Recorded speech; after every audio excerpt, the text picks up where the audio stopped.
3 stars, 3 World Cups, 3 tournaments that transformed Argentina into one of football's greatest nations.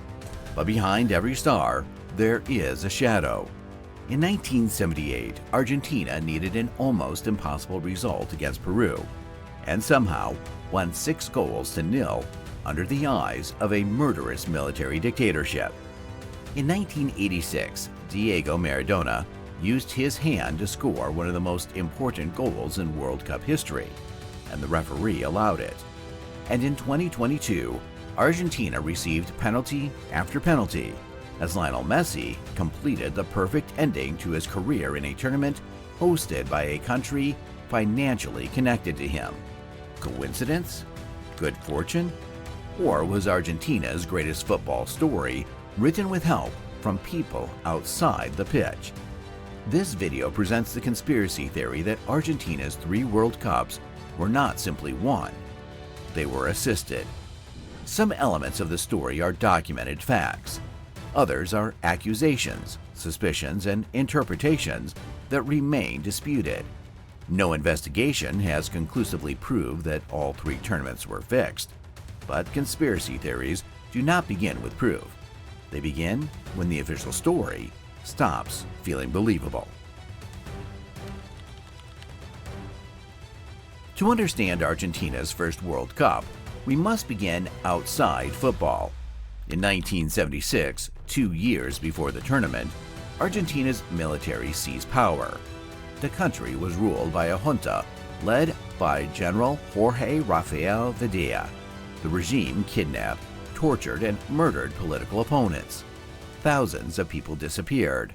Families searched for relatives who had been taken in the night, while the government denied knowing anything about them. And then, in 1978, the world arrived to play football. For the dictatorship, the World Cup was more than a sporting event. It was an opportunity. The television cameras would not show secret prisons or torture chambers. They would show packed stadiums, flags, celebrations, and a united Argentina. A successful tournament would transform the image of the regime. Winning it could transform the mood of the entire country. The junta therefore needed Argentina to succeed, and before the final, it needed a miracle. The format in 1978 was different from today. After the first group stage, the remaining teams entered a second group phase. The winners of those groups advanced directly to the final. Argentina and Brazil were competing for first place. On June the 21st, Brazil defeated Poland by 3-1. Argentina played later that day, meaning the hosts knew exactly what they needed to do. They had to defeat Peru by at least 4 goals. Not 1, not 2, 4. Peru had already proved it was a serious team. It had reached the second phase after finishing ahead of the Netherlands in its original group. It had talented players, international experience, and a respected defensive structure. Argentina needed to destroy them. And then, shortly before the match, 2 powerful men reportedly entered the Peruvian dressing room. One was Argentina's director, General Videla.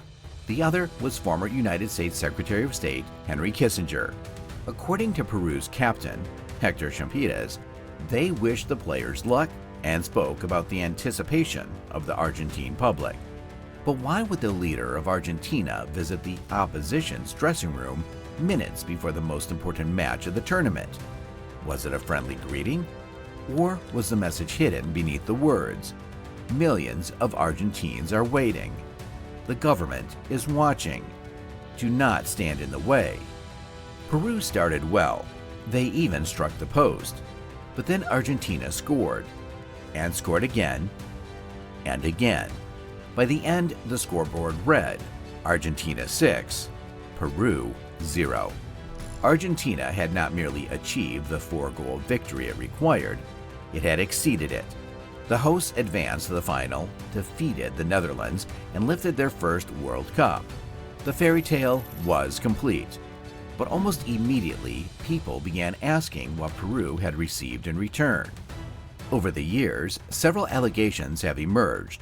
One claimed Argentina agreed to send tens of thousands of tons of grains to Peru. Another involved possible arms shipments. There were also reports that Argentina's central bank released millions of dollars in frozen Peruvian assets. The darkest allegation connected the match to Operation Condor, the network through which South American dictatorships cooperated in kidnapping, torturing, and exchanging political opponents. According to testimony, later attributed to a Peruvian senator, Argentina accepted political prisoners from Peru as part of an arrangement surrounding the game. In other words, the theory does not simply claim that footballers received envelopes of money. It claims that human beings became part of the price. A football result exchanged for grain, financial assistance, and prisoners. That is the accusation.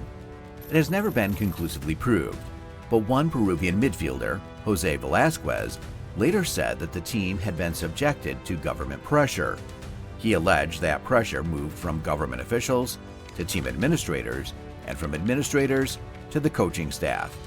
Velasquez also claimed that several players who should have started were unexpectedly left out.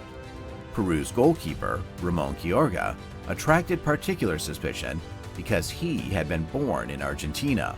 Quiroga always denied deliberately allowing the goals, and watching the complete match does not provide a simple confession. Peru hit the post.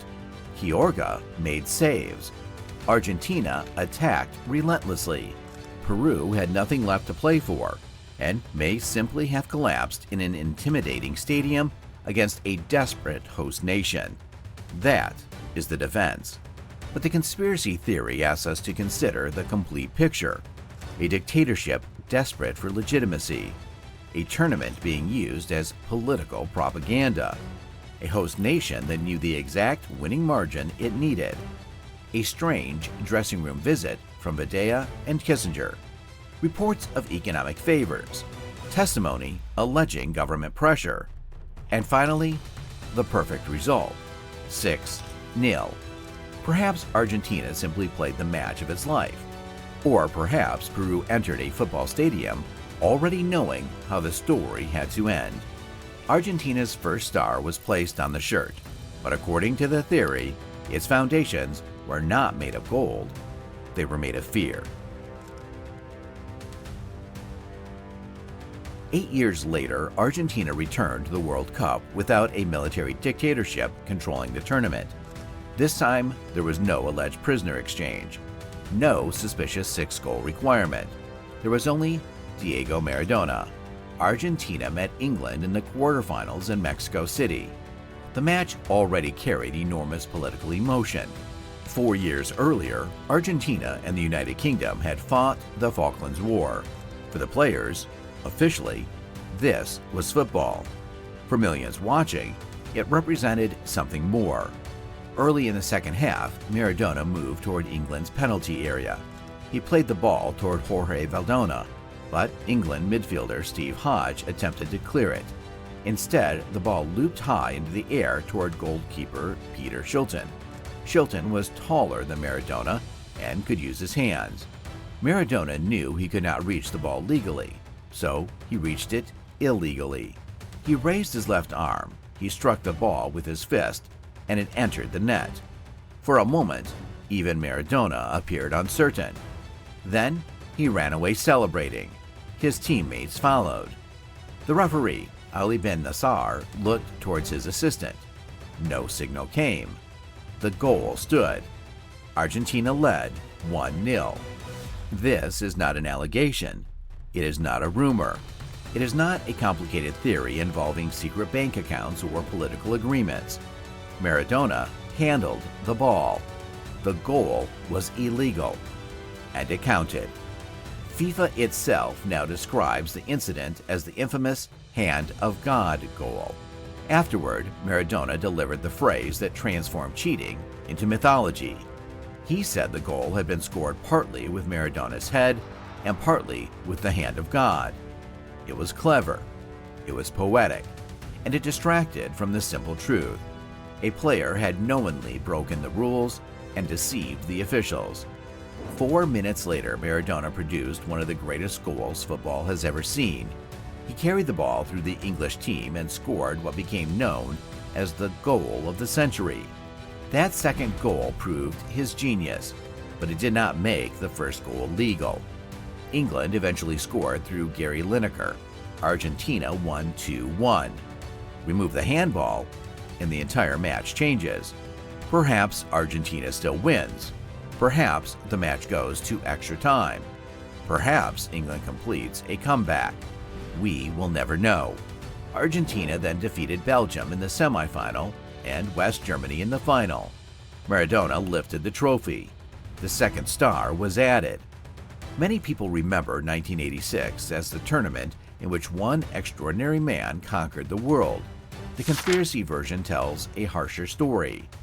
Argentina's decisive quarterfinal was opened by an act of cheating so clear that it became one of the most famous images in sporting history. There was no VAR, no video review, no possibility of correcting the decision. One movement of Maradona's fist changed the score, the match, and potentially the identity of the world champion. In 1978, the alleged manipulation was hidden in government offices and dressing rooms. In 1986, it happened in front of the entire world, and somehow it still survived. By 2022, football was supposed to be protected from another hand of God. Every major incident could be filmed from multiple angles.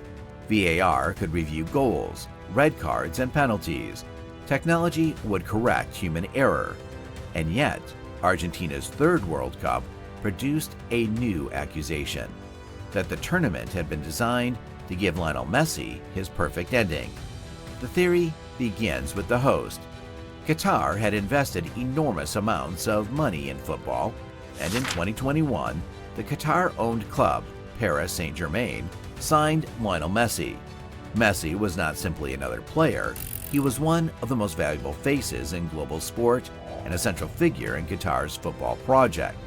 Then, 1 year later, he arrived at the Qatar World Cup, chasing the only major trophy missing from his career. A Messi victory would create the most marketable conclusion imaginable: the greatest player of his generation winning his final World Cup in Qatar. The emotional power of that story was obvious, but emotion alone proves nothing. The penalties, however, gave the theory its fuel. Argentina received 5 penalties during the tournament, excluding the 2 penalty shootouts.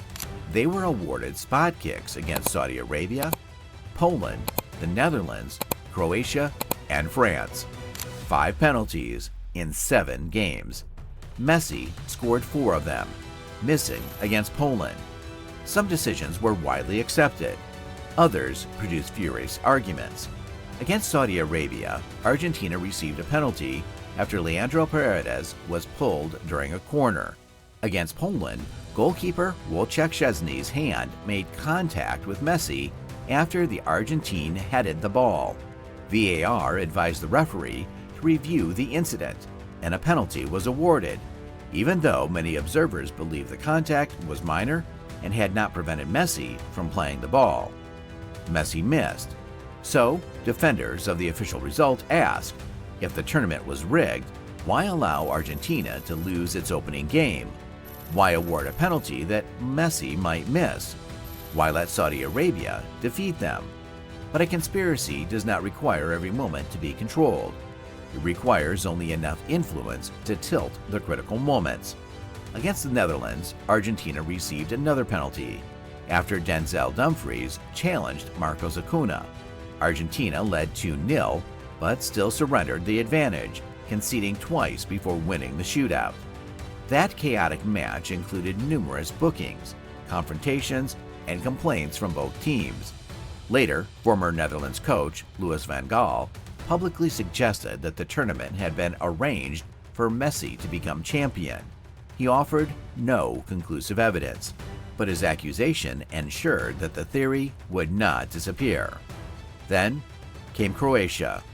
Julian Alvarez reached the ball before goalkeeper Dominik Likovic and collided with him.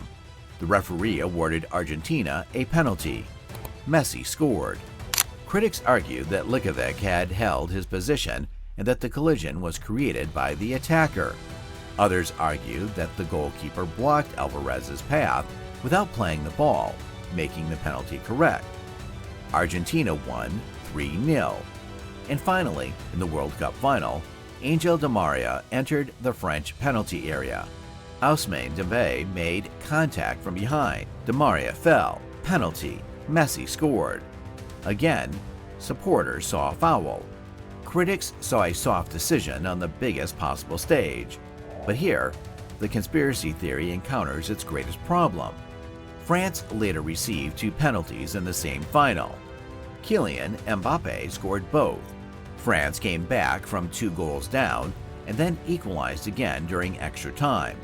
If officials wanted to guarantee an Argentine victory, why give France repeated opportunities to destroy the script? Why allow the final to reach a penalty shootout, where one save or one missed kick could change everything? And why did Argentina's opponents receive important decisions of their own? These questions weaken the theory. They do not erase the pattern that made people suspicious, but they prevent suspicion from becoming proof. Argentina did receive 5 penalties. That is a fact. Qatar did own the club employing Messi at the time. That is a fact. Messi winning the trophy did create an almost perfect global sporting narrative. That is also a fact. But the final step, the claim that Qatar or FIFA secretly instructed referees to make Argentina champion, has never been established by credible evidence. No authenticated instruction has emerged. No referee has confessed. No verified payment trail has been produced. No investigation has demonstrated a coordinated plot. The theory therefore depends on interpretation. It looks at every penalty, every commercial connection, and every cinematic moment, and concludes that the ending was too perfect to be accidental. But perhaps the ending felt scripted because sport occasionally produces stories that fiction could not improve. Argentina still had to defeat Mexico after losing to Saudi Arabia. It still had to survive the Netherlands comeback. It still had to defeat Croatia. It still had to survive Mbappé scoring a hat-trick in the final.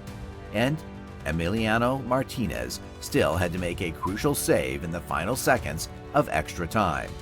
A referee could influence a moment. He could not manufacture every pass, goal, save, and penalty kick required to carry Argentina across the finish line. Unless, the conspiracy theorists would answer, the purpose was never to control everything, only to make the road slightly easier whenever Argentina needed help. 1978, a 6-0 victory beneath a dictatorship surrounded by allegations of political pressure, economic favors, and exchange prisoners. 1986, an illegal handball that changed a World Cup quarterfinal and was openly celebrated afterward. 2022, 5 penalties, a host nation connected to Messi through Paris Saint-Germain, and the perfect conclusion to football's greatest individual career. Are Argentina's 3 World Cups dirty? The evidence is not equal. The hand of God is proven. The 1978 match remains deeply suspicious but unproven. The 2022 conspiracy is built mainly from statistics, controversial decisions, and perceived conflicts of interest, not demonstrated coordination. Perhaps Argentina is simply football's luckiest great nation. Perhaps controversy follows every champion because defeated supporters need an explanation. Or perhaps football history is not written only by the players. Perhaps it is shaped by governments, money, referees, broadcasters, and powerful people who understand that the right champion can be worth more than the competition itself. 3 tournaments, 3 controversies, 3 stars. For Argentina, they represent glory. For the conspiracy theorists, they represent something else. Not proof that every match was fixed, but enough smoke to keep searching for the fire.